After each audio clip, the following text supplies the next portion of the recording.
modal English to Bangla. Would you lend me your book? তুমি কি তোমার বইটি আমাকে ধার দিবে? এ বাক্যে would modal would এর ফর্মগুলো দেখে নেই। will প্রেজেন্ট টেন্স বা ভার্ব 1, would past টেন্স বা ভার্ব 2, will এর past participle বা ভার্ব 3 হয় না।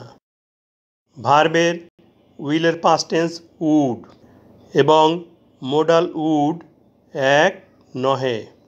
past form would past indefinite tense। R modal would ব্যবহার করার ফলে বাক্যের অর্থ কেমন হয় দেখা যাক। would you lend তুমি ধার দিবে ফিউচার ইনডেফিনিট টেন্স। would এর পরে ইনফিনিটিভ টু উজ্জ আছে এবং ইনফিনিটিভ টু এর পরে ভার্বের প্রেজেন্ট ফর্ম লেন্ড আছে। would এর পরে ইনফিনিটিভ টু বসাতে হবে না, উজ্জ থাকবে। তুমি কি তোমার বইটি আমাকে ধার দিবে?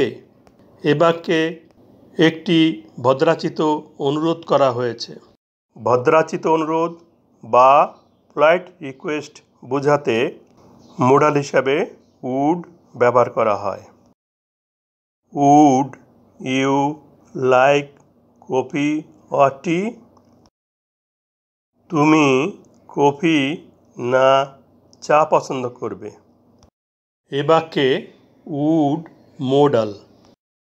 ভার্বের উইলের পাস্ট টেন্স উড এবং মোডাল উড এক নহে। Past form would past indefinite tense. আর মোডাল উড ব্যবহার করার ফলে বাক্যের অর্থ কেমন হয় দেখা যাক। উড ইউ লাইক অর্থ তুমি পছন্দ করবে ফিউচার ইনডেফিনিট টেন্স। উড এর পরে ইনফিনিটিভ টু উজ্জ আছে এবং ইনফিনিটিভ টু এর পরে ভার্বের প্রেজেন্ট ফর্ম লাইক আছে। উড এর পরে ইনফিনিটিভ টু বসাতে হবে না, উজ্জ থাকবে। তুমি কফি না চা পছন্দ করবে?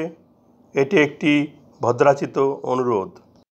ভদ্রাচিত অনুরোধ বা পোলাইট রিকোয়েস্ট বোঝাতে মোডাল হিসাবে উড ব্যবহার করা হয়। Would you like to buy this? তুমি কি ইহা কিনতে চাও? এ বাক্যে উড মোডাল। ভার্বের উইলের পাস্ট টেন্স উড এবং মোডাল উড এক নহে। Past form would past indefinite tense. আর মোডাল উড ব্যবহার করার ফলে বাক্যের অর্থ কেমন হয় দেখা যাক। Would you like to buy তুমি কিনতে চাও প্রেজেন্ট ইনডেফিনিট টেন্স। উড এর পরে ইনফিনিটিভ টু উজ্জ আছে এবং ইনফিনিটিভ টু এর পরে ভার্বের প্রেজেন্ট ফর্ম লাইক আছে। উড এর পরে ইনফিনিটিভ টু বসাতে হবে না, উজ্জ থাকবে। তুমি কি ইহা কিনতে চাও? এটা একটি ভদ্রাচিত অনুরোধ। ভদ্রাচিত অনুরোধ বা পোলাইট রিকোয়েস্ট বোঝাতে মোডাল হিসাবে উড ব্যবহার করা হয়।